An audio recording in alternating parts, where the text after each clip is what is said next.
गुरवे गौरचन्द्राय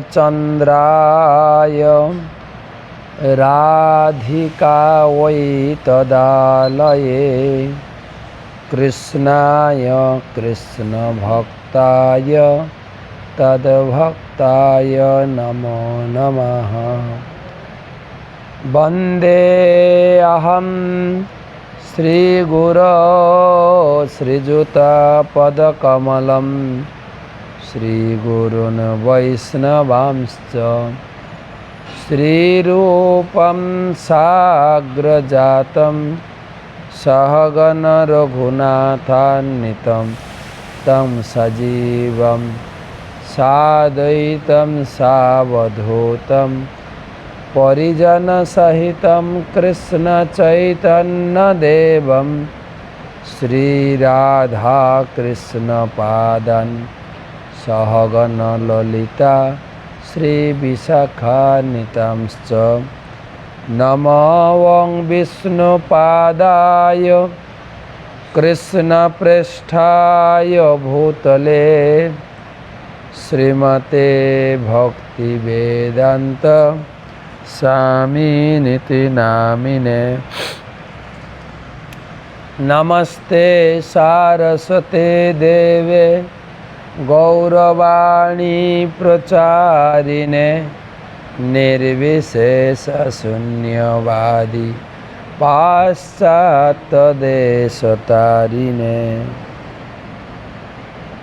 ओम नीलाचल निवासाय नित्याय परमात्मने बलभद्र सुभद्राभ्यां जगन्नाथाय ते नमः।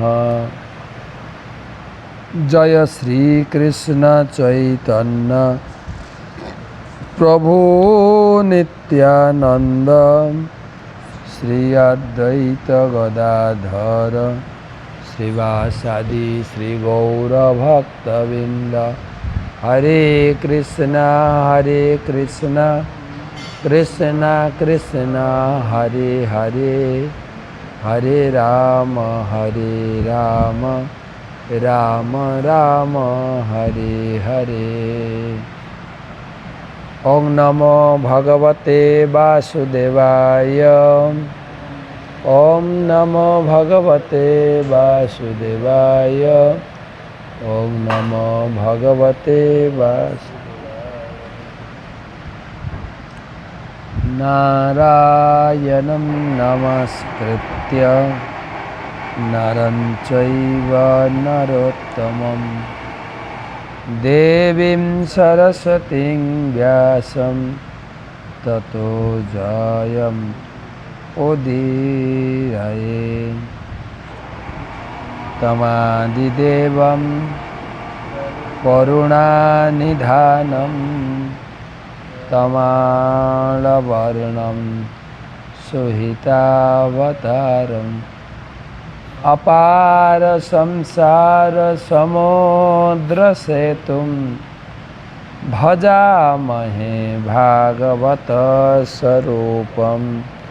ग्रंथराज श्रीमद् भागवतम चतुर्थ स्कंधे 29तम अध्याय থেকে 18 শ্লোক থেকে আমরা আলোচনা করব।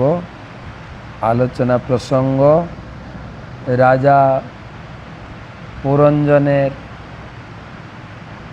রূপক কাহিনীর সমাপ্তি পর্যায়ে আজকে 919তম ভাগবত রসমাধুরী সেমিনার। সবাইকে জানাই আন্তরিক প্রীতি শুভেচ্ছা অভিনন্দন। গুরুপদে প্রণাম নিবেদন করে তার অহেতুকী কৃপা আশীর্বাদ প্রার্থনা করি। নমো ওং বিষ্ণুপাদায় কৃষ্ণপ্রেষ্ঠায় ভূতলে শ্রীমতে জয়পতাকা স্বামিনিতি নামিনে। নমো আচার্য পাদায় নিতাই কৃপা প্রদায়িনে গৌরকথা ধামদায় নগর গ্রাম তারিণে। ভাগবত মাহাত্ম্য দুর্লভৈব কথালোকে শ্রীমদ্ভাগবতদ্ভবা কোটি জন্ম সমুত্থেন পুণ্যেনৈব তু লভ্যতে। বলছেন কোটি জন্মের সুকৃতি সঞ্চিত হলে ভাগবত পাঠ শোনার সৌভাগ্য লাভ। তো আপনারা সকলে ভাগ্যবান, ভাগবতে নিয়মিত ভাগবত ক্লাস শুনছেন। আশা করি কালকের ক্লাস একটু লেটে হলেও পেয়েছেন, নেটের সমস্যার কারণে তো ক্লাসের একটু বিলম্ব হচ্ছে, তবে ধারাবাহিকতা আমরা রেখেছি। আজকেও আমি কুমারঘাটে আছি। শ্রী শ্রী জগন্নাথ দেব দর্শন করতে, জগন্নাথ দেব প্রভু জগন্নাথ দেব আছেন, শিল প্রভুপাদ রয়েছেন। আমরা প্রভুপাদের চরণতলে বসে পাঠ করছি। খুব বড় বড় জগন্নাথ, সবাই প্রণাম করেন। নীলাচল নিবাসায় নিত্যায় পরমাত্মনে বলভদ্র সুভদ্রাভ্যাম জগন্নাথায় তে নমঃ। একদম প্রভুপাদের চরণতলে বসে আমরা ভাগবত পাঠ করছি। প্রভুপাদের শিক্ষায় আমরা ভগবত ভক্তি পারমার্থিক শিক্ষা লাভ করার চেষ্টা করছি। শিল প্রভুপাদ কি জয়।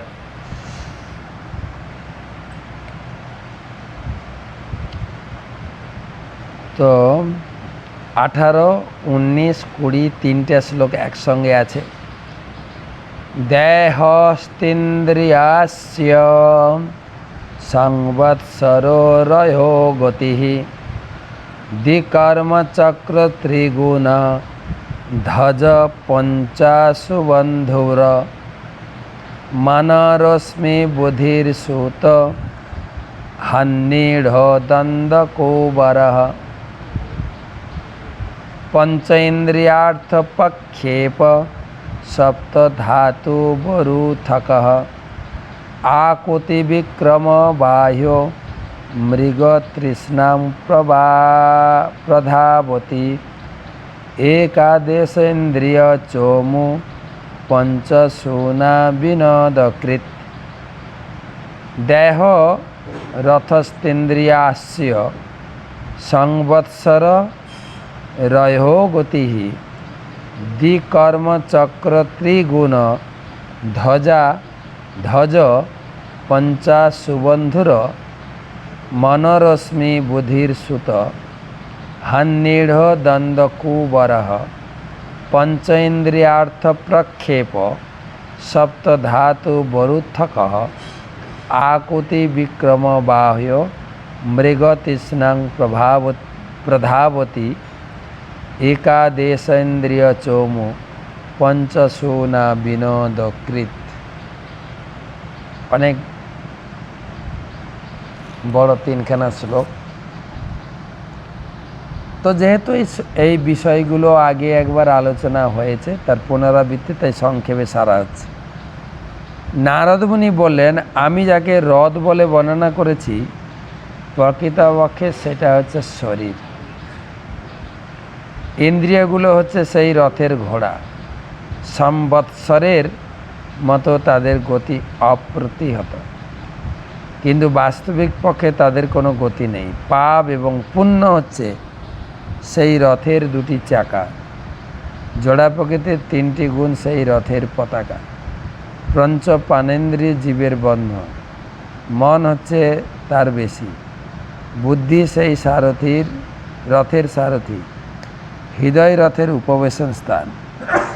সুখ দুঃখরূপ দ্বন্দ্বভাব যূপবন্ধনের স্থান। সপ্ত ধাতু সেই রথের আবরণ এবং পঞ্চকর্মেন্দ্রিয় তার বাহ্য বিক্রম। একাদশ ইন্দ্রিয় সেই পুরুষের সৈনিক। ইন্দ্রিয় সুখে মগ্ন হয়ে সেই জীব সেই রথে আরূঢ় হয়ে তার ভ্রান্ত বাসনা চরিতার্থ করার আকাঙ্ক্ষা করে এবং জন্ম জন্মান্তরে ধরে ইন্দ্রিয় সুখভোগের প্রতি ধাবিত হয়। অনেক কথা একসঙ্গে বলেছেন। দেহটা হচ্ছে রথ আর ইন্দ্রিয়গুলি হচ্ছে ঘোড়া ইন্দ্রিয়গুলির গতি অবারিতদার,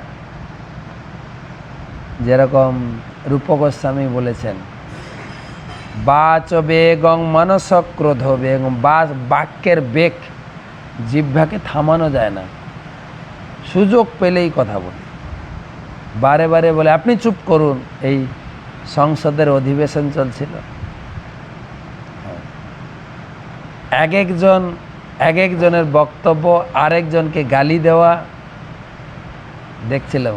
সংসদের অধিবেশন, বাজেট পেশ করছিলেন, হ্যাঁ, আর এদিক যিনি চেয়ারম্যান আছেন, স্পিকার, बारे बारे बोलছেন चुप कीजिए, बंद कीजिए, जो लोग लेक्चर देते हैं उन लोग को उनको बोलने दे दीजिए, बोलते दाओ, अपना শুনুন শুনুন শুনুন, বলতেই থাকে লোক, বলতেই থাকে। আর একসঙ্গে অনেক লোক কথা বলে কিছুই বোঝা যায় না, বেগ, কথা বলার বেগ থামানো যায় না। যেরকম শরীরের যে মল ত্যাগ বা মূত্র ত্যাগের বেগ আছে না, ধরে রাখা যায় না, কথা বলার বেগ। সেজন্য এখানে বলছেন গতি অপ্রতিহত, অপ্রতিহত গতি, ইন্দ্রিয়ের গতি। চোখ টেনে নিয়ে যাচ্ছে বিপরীত লিঙ্গের আকর্ষণের প্রতি। আমি যদি পুরুষ হয়ে থাকি, স্ত্রীর প্রতি ধাবিত হচ্ছে, স্ত্রী হয় পুরুষের প্রতি ধাবিত হচ্ছে।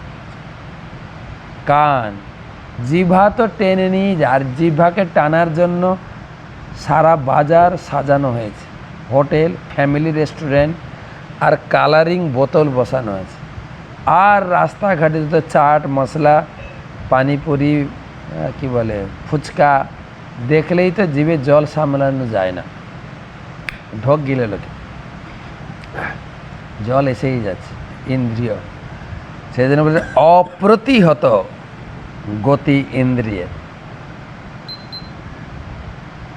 পাপ ও পুণ্য হচ্ছে সেই রথের চাকা, আর এই ইন্দ্রিয়গুলিকে সন্তুষ্ট করার জন্য পাপ পুণ্য যেভাবেই হোক, ইন্দ্রিয়কে সন্তুষ্ট করার জন্য পয়সা দরকার, অর্থ দরকার, বুদ্ধি দরকার, ঠিক না? তো আর কিছু কিছু লোক এই ইন্দ্রতৃপ্তি পরায়ণ লোকদেরকে উৎসাহ দেওয়ার জন্য তারাও ইন্দ্রভোগের প্রতি লেলিয়ে দিয়েছেন। যাবৎ জীবের সুখং জীবের ঋণং কীর্ত্যা ঘৃতং পিবেৎ, যতদিন বাঁচো সুখে বাঁচো। ফুর্তি করতে গিয়ে যদি তোমার টাকা শর্ট পড়ে যায়, ব্যাংক থেকে লোন নিয়ে ফুর্তি করো। বল লোন নিলে তো শোধ দিতে হবে না, সুদ সহ। বোঝে না, মরে গেলে ভস্মীভূত দেওয়া হচ্ছে কোথাও পুনর্জন্ম হবে, মরে গেলে তুমি পুড়ে ছাই হয়ে যাবে, ব্যাংকের লোক থোড়ি তোমাকে খুঁজে পাবে। ভোগ করো, যাই দেবে অঙ্গে তাই যাবে সঙ্গে, ভোগ করো। আর সেই জন্য লোকে শুধু চাপাচ্ছে শরীরে, এই লোশন ওই লোশন, এইটা ওটা, বাস চাপাচ্ছে। পাপ পুণ্য হচ্ছে দুটো চাকা, হ্যাঁ, সেই চাকা নরকেও যেতে পারে, উপরেও যেতে পারে। জড়া প্রকৃতির তিনটি গুণ সেই রথের পতাকা। পঞ্চ প্রাণেন্দ্রিয় জীবের বন্ধন, মন হচ্ছে তার রশ্মি। ঘোড়ার মুখে যে লাগম লাগানো আছে ওটা রশ্মিকে বলে মন। বুদ্ধি সেই রথের সারথি, হৃদয় রথের উপবেশন স্থান। সুখ এবং দুঃখ রূপ দ্বন্দ্বভাব যূপবন্ধনের স্থান। সপ্ত ধাতু রথের আবরণ, পঞ্চ ইন্দ্রিয় তার বাহ্য বিক্রম, একাদশ ইন্দ্রিয় সেই পুরুষের সৈনিক। ইন্দ্রিয় সুখে মগ্ন হয়ে জীব সেই রথে আরূঢ় হয়ে তার ভ্রান্ত বাসনা চরিতার্থ করার আকাঙ্ক্ষা করে এবং জন্ম জন্মান্তর ধরে ইন্দ্রিয় সুখ ভোগের প্রতি ধাবিত। এইভাবে রথে করে ঘুরছি ঘুরছি আর ঘুরছি জন্ম জন্মান্তরে। এই শ্লোকের একটু বড় তাৎপর্য দিয়েছেন, তিনটা শ্লোক যেহেতু। যাদের কাছে বই আছে আমার সঙ্গে পড়ুন, এই শ্লোকে জীবের ইন্দ্রিয় সুখভোগের বাসনাজনিত বন্ধন খুব সুন্দরভাবে বর্ণিত হয়েছে। সংবৎসর শব্দটি, যার অর্থ হচ্ছে কালের প্রগতি, অত্যন্ত তাৎপর্যপূর্ণ। দিনের পর দিন, সপ্তাহের পর সপ্তাহ, পক্ষের পর পক্ষ, মাসের পর মাস, বছরের পর বছর জীব রথের প্রগতিতে জড়িয়ে পড়ে। এই দুটো চাকাতেই ঘুরছি, কখনো পাপ, কখনো পুণ্য, কখনো সুখ, কখনো দুঃখ, কখনো শান্তি, কখনো অশান্তি, ঘুরছি। রথ দুটি চাকার উপর স্থিত, যা হচ্ছে পুণ্য এবং পাপ। জীব তার পাপ পুণ্যকর্মের অনুসারে বিশেষ শরীর প্রাপ্ত হয়, কিন্তু বিভিন্ন দেহে দেহান্তরকে প্রগতি বলে মনে করা উচিত। যথার্থ প্রগতির বিশ্লেষণ ভগবদ্গীতায় 4th অধ্যায়ে 9ম শ্লোকে বর্ণনা করা হয়েছে। তক্তাম দেহং পুনর্জন্ম নৈতি। প্রকৃত প্রগতি তখনই হয় যখন আর জড় শরীর ধারণ করতে হয় না। এই সম্বন্ধে চৈতন্য চরিতামৃতে বলা হয়েছে, এই তো ব্রহ্মাণ্ড ভরি অনন্ত জীবগণ, 84 লক্ষ জনিতে করয়ে ভ্রমণ। যে বিভিন্ন লোকে বিভিন্ন প্রকার শরীরে জন্মগ্রহণ করে সারা ব্রহ্মাণ্ড জুড়ে ভ্রমণ করছে। এইভাবে কখনো সে উচ্চতর লোকে উন্নীত হয়, কখনো বা নিম্নতর অধঃপতিত হয়। আমি বললেও উচ্চতর গতি প্রাপ্ত হবে না। উচ্চতর গতি প্রাপ্ত হওয়ার জন্য পুণ্য বা স্বীকৃতি লাগবে, পুণ্য লাগবে। সেজন্য বলেছে পুণ্য এবং পাপ হচ্ছে রথের দুটো চাকা। আমি রথটা কোন দিকে নিয়ে যাচ্ছি?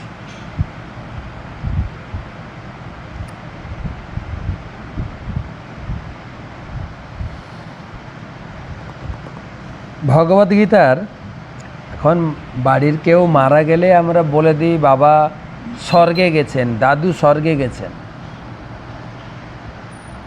আমি বললে বা আমি লিখলেও দাদু স্বর্গে যাবেন। স্বর্গীয় আমার পিতামহ বা স্বর্গীয় আমার প্রিয় দাদু, তুমি স্বর্গে যাও, তোমার জন্য প্রার্থনা করি, করতে পারে। কিন্তু স্বর্গে যাওয়ার জন্য পুঁজি লাগবে, পুঁজি। যদি বলেন আমি আমেরিকা ঘুরতে যাব, পুঁজি, টাকা পয়সা লাগবে না? এমনি এমনি ঘুরে চলে আসবে। আর এই তো আমেরিকা, আরও বেশি স্বর্গের কথা। নরকে যাওয়ার জন্য পুঁজি লাগবে। নরক, সেটা হচ্ছে পাপ, প্রচুর পাপ করলে তবে তা। আমরা গীতা আলোচনা করছি, কালকের শ্লোক আছে, আপনারা শুনবেন। অপি চেদসি পাপেভ্য সর্বেভ্য পাপ কৃতম। মাত্র 3 মিনিট আলোচনা করি গীতা। আশা করি সবাই সেই ক্লাস পাচ্ছেন। সকাল এই 5:30 6টার মধ্যে। আমরা ট্রাভেলিং করছি তো অনেক সময় টাইমটা একটু এদিক সেদিক হয়, তবে আপনার মোবাইলের নোটিফিকেশান থাকবে, আপনি যখন আপনার সময় হবে। মাত্র 3 মিনিটের গীতা ক্লাস, নিজে শুনবেন, শেয়ার করবেন। সংক্ষেপের ভিতরে একটা হচ্ছে গীতা মাহাত্ম্য শ্লোক পড়ি, গীতার শ্লোক পড়ে অনুবাদ পড়ে তার উপরে একটু অল্প ব্যাখ্যা, 3 মিনিট। তো সেখানে বলছেন, কালকের শ্লোকে বলবেন ভগবান, অপি চেদসি পাপেভ্য। এই জগতে তুমি যদি একদম পাপে ভারাক্রান্ত, পাপিষ্ট হয়ে যাও, গীতা পড়ো ডেলি। গীতা পড়লে তুমি পদ্মপাতায় যেরকম জল গড়িয়ে পড়ে যায় না, জল টিকে না, হাওয়া হলে পড়ে যায়, ঠিক সেই রকম প্রতিদিন গীতা পাঠকারীর ব্যক্তির হৃদয়ে পাপ এরকম টলমল করে চলে যায়, পাপ টিকে না। মহাপাপানি পাপানি, মহাপাপ থেকে সে মুক্ত হয়। প্রকৃত প্রগতি হচ্ছে সর্বতভাবে জড়জগতের বন্ধন থেকে মুক্ত হয়। সেই সম্বন্ধে ভগবদ্গীতায় 8ম অধ্যায়ে 16 নম্বর শ্লোক, আব্রহ্ম ভুবনান লোকা পুনরাবর্তী নহর্জুন মামুপেত্য তু কৌন্তেয় পুনর্জন্ম ন বিদ্যতে। এই জড়জগতে সর্বোচ্চ লোক থেকে সর্বনিম্ন লোক পর্যন্ত সবই হচ্ছে দুঃখভোগের স্থান। সেখানে পুনঃ পুনঃ জন্ম ও মৃত্যু হয়। কিন্তু হে কৌন্ত, আমার ধাম প্রাপ্ত হলে আর পুনর্জন্ম করতে হয় না। এই শ্লোকে কেউ যদি ব্রহ্মাণ্ডের সর্বোচ্চ লোক ব্রহ্মলোকেও উন্নীত হয়, তাহলে তাকে পুনরায় নিম্নতর লোকে ফিরে আসতে হবে।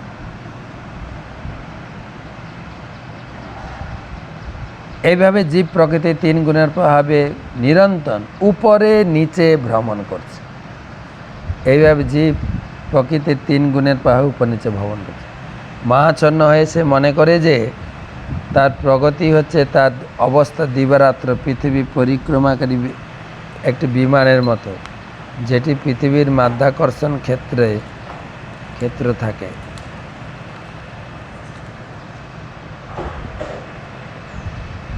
মাধ্যাকর্ষণে বেরিয়ে যেতে অক্ষম। প্রকৃতপক্ষে সেই বিমানের কোনো প্রগতি হচ্ছে না, কারণ তা পৃথিবীর মাধ্যাশক্তির আকর্ষণে আবদ্ধ। রাজা যেমন রথে উপবেশন করে, তেমনি জীব ও দেহে উপবিষ্ট, এবং জীব দেহের উপবেশনের স্থান হচ্ছে হৃদয়, এবং যেখানে উপবিষ্ট হয়ে সে জীবন সংগ্রামে লিপ্ত হয়। কিন্তু প্রকৃতপক্ষে তার কোনো প্রগতি হয় না। শ্রী নরোত্তম দাস ঠাকুর গিয়েছেন, জ্ঞানকাণ্ড কর্মকাণ্ড সকলই বিষের ভাণ্ড, অমৃত বলিয়া যেবা খায় নানা জনি সদা ফিরে কদর্য ভক্ষণ করে, তার জন্ম অধপাতে যায়।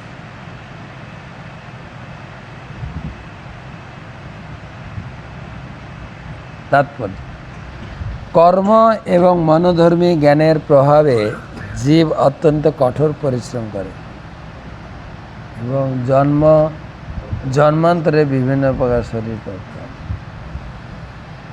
সে নানা প্রকার গর্হিত খাদ্য গ্রহণ করে এবং ইন্দ্রিয় সুখভোগের কাজে লিপ্ত হয়, ফলে নিন্দিত হয়। কেউ যদি সত্যই প্রকৃতি সাধন করতে চায়, তাহলে কর্মকাণ্ড ও জ্ঞানকাণ্ডের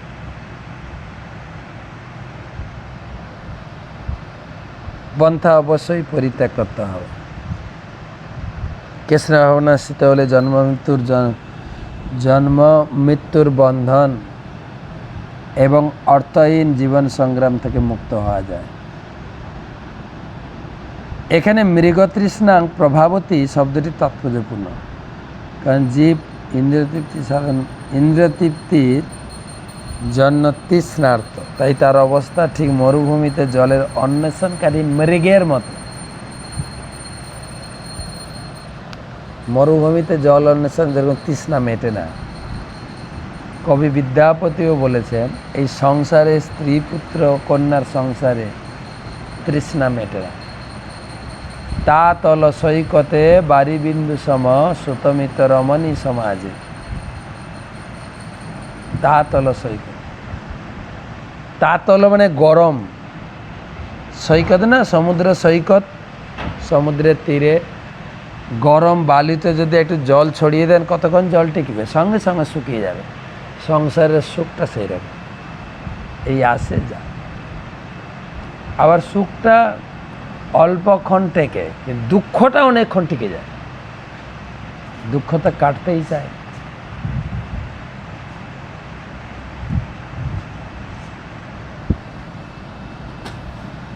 ঠিক সেই রকম হরিণের মরুভূমিতে জল খোঁজার মতো মৃত্যুই হয়। মরুভূমিতে জলের অন্বেষণ করতে করতে পশুকে অবশেষে মৃত্যুবরণ করতে হয়। সকলেই ভবিষ্যৎ সুখের পরিকল্পনা করছে, কেননা কোনোভাবে যদি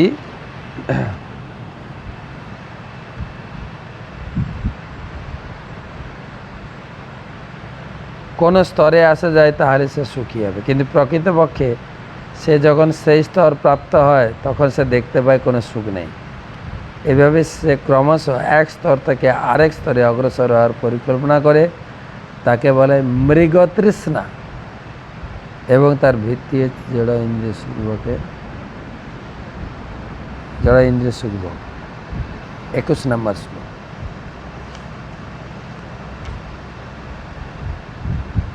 সংবৎসরশ্চণ্ডবেগ কালো যেন পলক্ষিত তস্যাহ নিহ গন্ধর্বা গন্ধর্ব রাত্রয়ো স্মিতা হরন্তায়ু পরিক্রান্তা ষষ্ঠোত্তর শতত্রয়ম। সংবৎসর চণ্ডবেগ কালো যেন পলক্ষিত। শাস্ত্রে বলা হয়েছে ভগবান জীবের সঙ্গে, জীব যেরকম ইন্দ্রিয় তৃপ্তির জন্য এদিক ওদিক ছুটাছুটি করছে, ভগবানও সেই ইন্দ্রিয় তৃপ্তি পরায়ণ ব্যক্তির সঙ্গে, সবার সঙ্গে রয়েছে, শুধু সাক্ষী রাখছে। ভগবান খুব দয়ালু। ভগবান বলছেন আমার দিকে একটু তাকাও, আমাকে প্রণাম করো, আমাকে পূজা করো, আমার নাম জপ করো, তাহলে অতি সহজে তোমাকে এই দুঃখ সমুদ্র থেকে উদ্ধার করো। 3টা কাজ।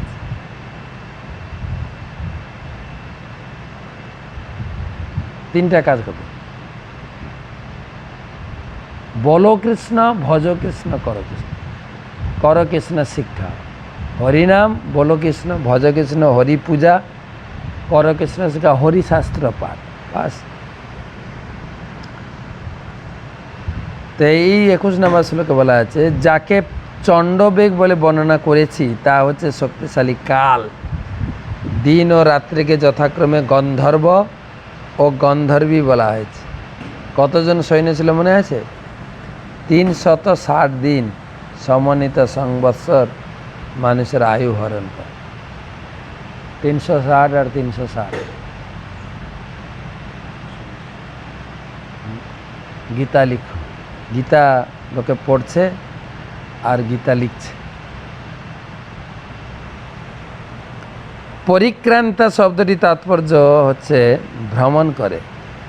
জীব রথে চড়ে 360 দিন রাত সমন্বিত বছর ভ্রমণ করছে। যেরকম কালকে, গতকাল একদম সে রাত্রি 2টা থেকে আমাদের, গত পরশুর রাত্রি 2টা থেকে ভ্রমণ করে করে কলকাতা, কলকাতা থেকে আগরতলা, আগরতলা থেকে কুমারঘাট ভ্রমণ। যার জন্য আপনার ক্লাসটা একটু লেটে পেয়েছে। তো ভ্রমণ করছি 360 দিন, 360 রাত। জীবনের এই 360 দিন এবং 360 রাত্রি অতিবাহিত করার বৃদ্ধাশ্রমকে জীবনের প্রগতি বলে মনে করা। লোকে শুধু প্রগতি করছে, জন্ম চক্রে ধাবিত।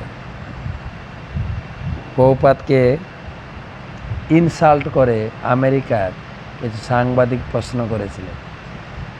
গরিব ভারতবর্ষ থেকে এসেছিলেন, আপনার বিমানে আসার মতো যথেষ্ট পরিমাণে টাকা ছিল না, বিমানের টিকিট আপনি নিতে পারেন।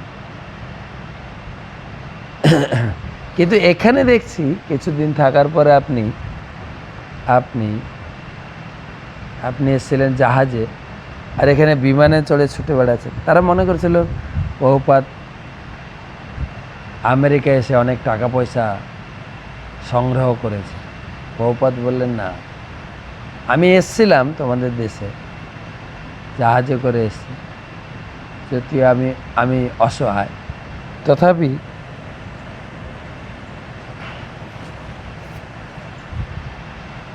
তোমাদের দেশে এসেছিলাম কৃষ্ণ ভক্তির বীজ বপন করতে, কৃষ্ণ ভক্তি প্রচার করতে। কিন্তু আমি দেখছি তোমরা এত দ্রুত গতিতে পাপের দিকে দৌড়াচ্ছ, তো জাহাজ নিয়ে আর তোমাদেরকে ধরতে পারছি না, তাই প্লেন নিয়ে দৌড়াচ্ছি, বিমান নিয়ে দৌড়াচ্ছি। লোকে মনে করে এগুলো প্রগতি। এইগুলো বললে বলে আপনি শুধু একটু হরি কথা বলেন, শুধু খালি প্রগতির নিন্দা করছে। না, নিন্দা করছি না। যেটা যেখানে সেই বস্তুটা সেখানে উপযোগ করে সেখানকার ব্যবহার করতে হবে।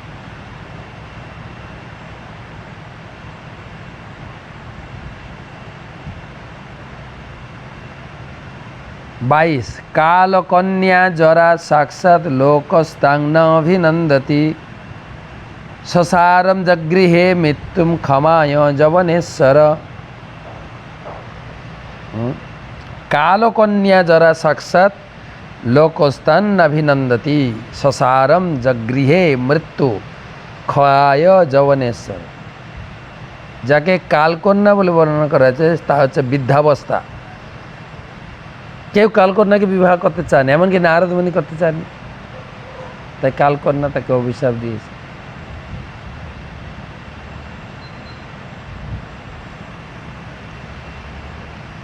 তো এই বৃদ্ধাবস্থা কেউ চায় না, কিন্তু সাক্ষাৎ যমনরাজ মৃত্যু রাজাকে তার ভগিনী রূপে স্বীকার করেছে, শুধু মৃত্যু তাকে গ্রহণ করেছিল।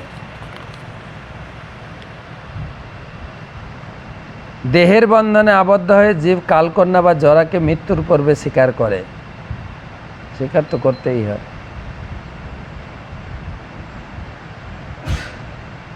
যমনরাজ হচ্ছেন মৃত্যুর প্রতীক যমরাজ। যমালয়ে যাওয়ার পূর্বে জীবকে জরা এবং অর্থাৎ বৃদ্ধাবস্থা স্বীকার করতে হয়। মানুষকে তার পাপ কর্মের ফলে যমনরাজ তার ভগ্নির দ্বারা প্রভাবিত হতে হয়। নারদ মুনির নির্দেশে কৃষ্ণ ভাবনায় ভাবিত হয়ে যারা ভগবানের প্রেমময়ী সেবায় যুক্ত তাদের কখনো যমরাজ বা ভগ্নির দ্বারা প্রভাবিত হতে হয় না। কেউ যদি কৃষ্ণ ভাবনা অমৃত লাভ করেন তাহলে তিনি মৃত্যুকে জয় করতে পারেন।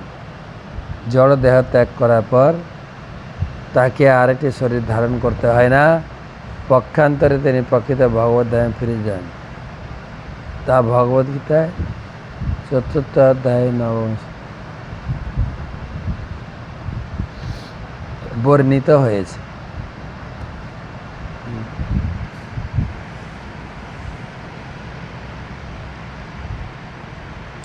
কালকন্যা জরা মৃত্যুকে জয় করবেন। ভগবান বলছেন মৃত্যুকে জয় করা সহজ পন্থা হচ্ছে জন্ম কর্ম চমে দিব্যম। শাস্ত্র থেকে আমার লীলা কথা শোনো নিয়মিত, নিত্যং ভাগবত সেবা। আমাদের ইস্কনে প্রত্যেকটি মন্দিরে সকালে ভাগবত পাঠ, সন্ধ্যায় গীতা পাঠ, আর ঘুমাতে যাওয়ার সময় কৃষ্ণলীলা গ্রন্থ পাঠ।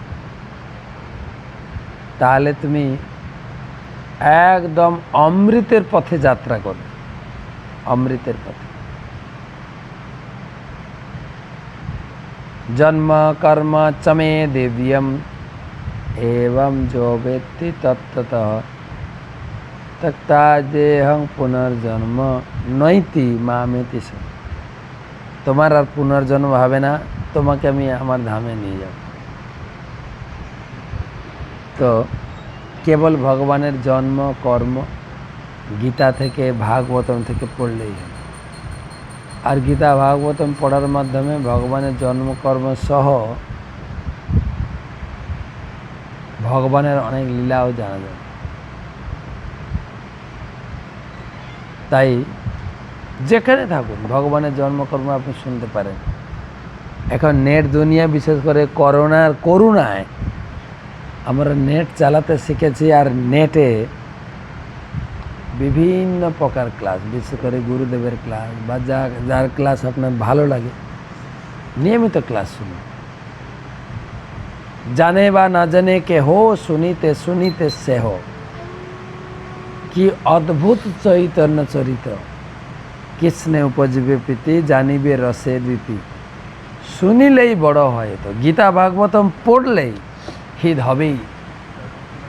হিত যারা আপনারা শুনছেন, অনেকে আমাকে লেখেন আপনার অনুভূতির কথা, যে লকডাউন থেকে আপনার সঙ্গে আছি, অনেক কিছু জেনেছি এবং জীবনটাকে পরিবর্তন করেছি। বহু লোক এইভাবে প্রভাবিত হয়ে ইস্কন থেকে দীক্ষাও গ্রহণ করেছে। লকডাউনে সবাই আমরা লগ হয়ে গেছি ভগবানের কৃষ্ণ কথার সঙ্গে। অপূর্ব কথা। পরীক্ষিত মহারাজ দুদিন শোনার পরে যখন তার গুরুদেব বললেন একটু বিশ্রাম, আবার আর আপনারা যারা নিয়মিত কথা শুনছেন, কথা শুনেও উপলব্ধি করতে পারছেন যে এই গীতা ভাগবতমের ভিতরে কি তত্ত্ব রয়েছে, কত রসকথা রয়েছে। তো আজকে এই শ্লোক পর্যন্ত আমরা পড়লাম। তো 22 পর্যন্ত, 18 থেকে 22 শ্লোক, কালকে 23 থেকে পড়ব। প্রশ্ন, একটা প্রশ্ন নেব আজকে।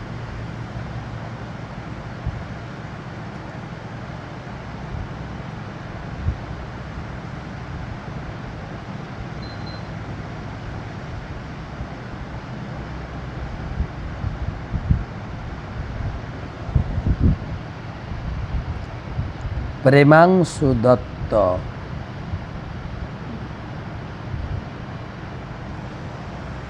কলকাতা থেকে।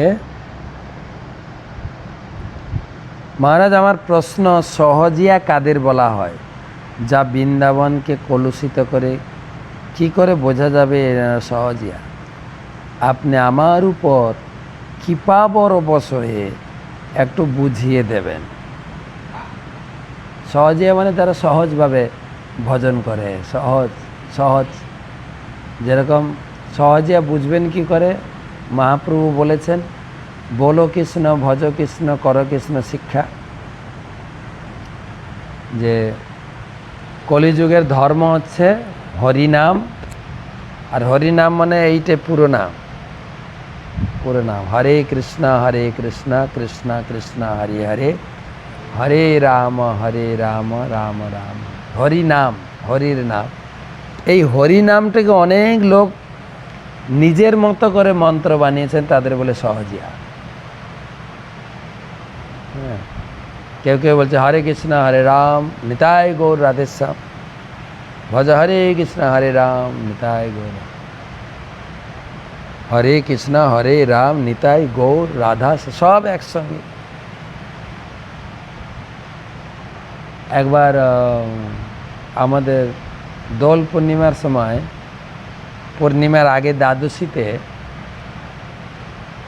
গোবিন্দ দ্বাদশী বলে, শান্তিপুর মেলা একদিনের জন্য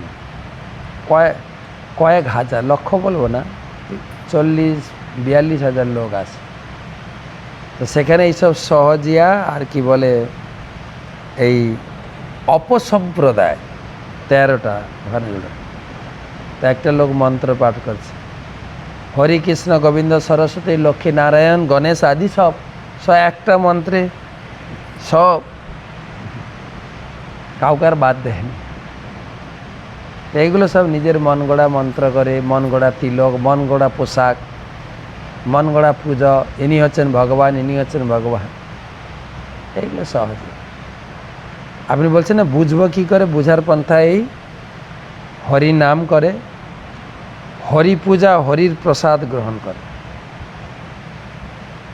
2-3 নম্বর হচ্ছে হরি শাস্ত্র কেবল পাঠ করে। বহু লোক ধর্মগ্রন্থ পড়ে কিন্তু গীতা পড়ছে না, ভাগবত পড়ছে না, কোথায় কথামৃত পড়ছে, রবীন্দ্রসঙ্গীত করছে।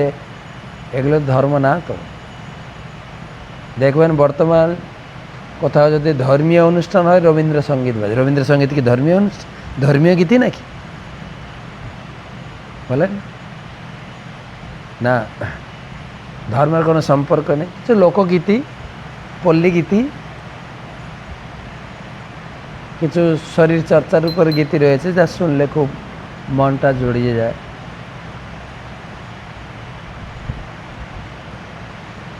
তো হরি শাস্ত্র কেবল গীতা, গীতা ভাগবতম পড়ব, গীতা ভাগবতম পাঠ, হরি পূজা, কেবল কৃষ্ণ পূজা এবং কৃষ্ণকে নিবেদিত প্রসাদ গ্রহণ করেন, অন্য কিছু গ্রহণ করেন। আর কেবল হরি নাম, অন্য কোনো মন্ত্র না। না আমার গুরুদেব দিয়েছেন জয় রাধে রাধে কৃষ্ণ কৃষ্ণ গোবিন্দ গোবিন্দ, এটাও হরির নাম, কিন্তু অনুমোদিত না, সহজিয়া। তো সেই জন্য এই বিষয়ে একটু সাবধান থাকতে হয়। বৃন্দাবনে আশ্রয় করেছেন, কিন্তু ভিন্ন ভিন্ন আপন আপন চিন্তায় রচিত ধর্ম যাজন করছে। সেই জন্য দেখলে মনে হয় এই লক্ষ্য নাম জপ করছে, খুব ভালো। আসলে গুরু পরম্পরা ধারায় চৈতন্য মহাপ্রভু বলেছেন, বৃন্দাবন যাইবে না রহিবে চিরকাল। বৃন্দাবন যাবেন, দর্শন করে প্রণাম করে তীর্থ স্নান করে কিছু বৃন্দাবনের মাহাত্ম্য শ্রবণ করে চলে আসবে, না রহিবে চিরকাল। তাহলে তোমার ভক্তিটা আবার সহজিয়া হয়ে যেতে পারে, বা বাবাজিদের দ্বারা বেপথে চলে যাওয়ার সম্ভাবনা থাকে। তাই যদি বৃন্দাবন যেতে চান, আমরা এই বছর পুজোর সময় যাচ্ছি, সম্ভবত 7 তারিখ যাত্রা, 8 তারিখে পৌঁছাবে। এ পর্যন্ত প্রায় 2000 লোক, মানে 2000 লোক নিয়ে যাওয়ার প্ল্যান, সম্ভবত 1600-1700 হয়ে গেছে। নিজে টিকিট কাটবেন, দিয়ে পৌঁছে যাবেন, ওখানে আমরা আপনাদেরকে থাকা খাওয়া ঘোরানো সব ব্যবস্থা করব। টিকিট কাটতে হবে আপনাকে, হ্যাঁ, যেখান থেকে হোক বৃন্দাবনে চলে আসুন। 8 তারিখ থেকে সম্ভবত কত তারিখ পর্যন্ত 1 সপ্তাহ বৃন্দাবন দর্শন করাবো। 6 জন মহারাজ থাকছেন, শ্রীমৎ ভক্তি পুরুষোত্তম স্বামী মহারাজ, শ্রীমৎ ভক্তি আশ্রয় বৈষ্ণব স্বামী মহারাজ, শ্রীমৎ রাধারমন স্বামী মহারাজ, শ্রীমৎ ভক্তি প্রচার পরিব্রাজক মহারাজ, শ্রীমৎ ভক্তি অদ্বৈত নবদ্বীপ স্বামী মহারাজ, অনেক মহারাজ থাকছে, আর বরিষ্ঠ ভক্ত থাকছেন। আপনি চলে আসুন। বৃন্দাবন ধাম কি জয়, জয় জয় শ্রী রাধে। শুভরাত্রি।